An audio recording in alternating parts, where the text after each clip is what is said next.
হয়েছিল আমরা কিছুই বুঝতে পারিনি। আমার মেয়েটাকে তো সবাই চেনে। ও ও ল পাস করেছে, আপনারা অনেকেই জানেন আমার মেয়েকে।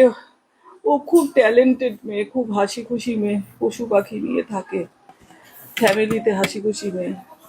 আমরা থানায় কমপ্লেন করেছি, আমরা যতটুকু জানি বা ওর বন্ধু বান্ধবের তরফ থেকে যতটুকু জেনেছি, যেটুকু ঘটেছে দুদিনে, আমরা সেই বেসিসে থানায় কমপ্লেন করেছি, তদন্ত চলছে।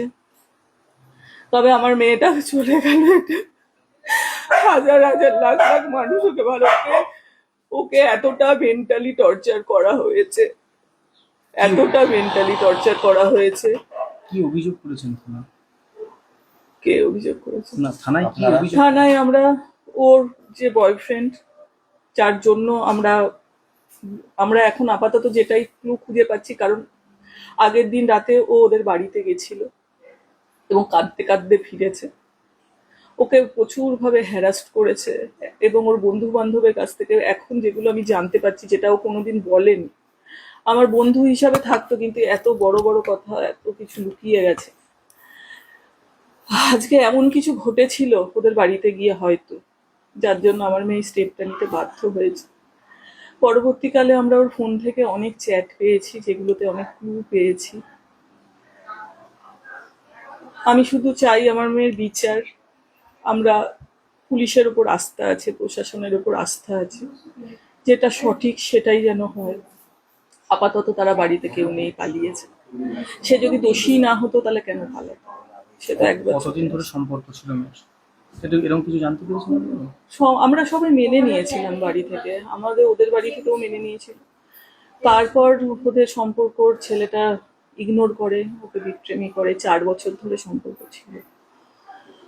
তারপরে ছেলেটা ওকে পরে শুনতে পারি অনেক টর্চার করেছে, গায়ে হাত দিত, মদ খেত, ড্রিঙ্ক করতো, আমাকে কিচ্ছু বলেনি, ভেতরে লুকিয়ে রেখেছি। আজকে মেয়েটাকে এত কষ্ট করে দাঁড় করিয়েছি, আমার এত সব ভাসিয়ে দিয়ে চলে গেছে। আবার এত পশু পাখি বাচ্চারা সবাই কাঁদছে, আমি ওদেরকেও সামলাতে পারছি না। আমি একা কি করে সামলাবো আমি জানি না। আমি শুধু আপনাদের কাছে হাত জোর করে অনুরোধ করবো যে ফেক নিউজ গুলো আপনারা ছাড়ছেন, প্লিজ বন্ধ করুন। ফেক নিউজ ছাড়বেন না। যে বাজে ছবিগুলো আপনারা ছাড়ছেন, আমাদের বাঁচতে দিন, আমাদের ফ্যামিলি ওগুলো নিতে পারছে না। ফেক নিউজ ছাড়বেন না। আমার মেয়ে সেরকম ছিল না, আমরা সেই পরিস্থিতিতে নেই ওগুলো নেয়ার মতো। ফেক, আপনারা একটু ভিউজের জন্য একটা মেয়ে চলে গেছে। আমার মেয়ে আমি আজ কোনোদিনও জানি না ক্যামেরার সামনে আসতে পারবো কিনা বা দাঁড়াতে পারবো কিনা। এটুকুই অনুরোধ করব, ফেক নিউজ ছড়াবেন না, আমাদেরকে প্লিজ বাঁচতে দিন। ফেক নিউজ ছড়াবেন না।